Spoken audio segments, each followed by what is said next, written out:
Unfortunately, we Muslims, we are very backward as far as media is concerned. Our technology, whatever technology is halal, what is permitted in Quran and Sunnah, we have to use it. We have to convert it to halal. Television per se is not haram. I do agree, 99% things that come on television is haram. We have to convert the haram into halal. And that's how we have to convey the message of Allah subhanahu wa ta'ala. The best way today that you can convey the message of Allah subhanahu wa ta'ala is the satellite channel. It is the media. At least we can give shahada, we can tell on the day of judgment to Allah subhanahu wa ta'ala, at least we tried our level best to let the message of Islam reach every home, or at least as many homes as possible.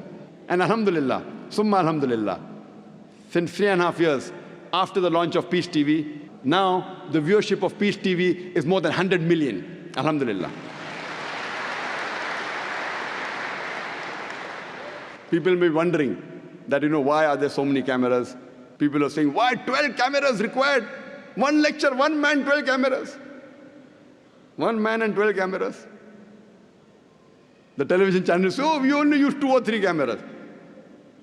12 cameras because we want to present Islam in a beautiful manner. When you have rock show, that time 12 cameras, no problem. When Dai gives a lecture, why only 2 cameras?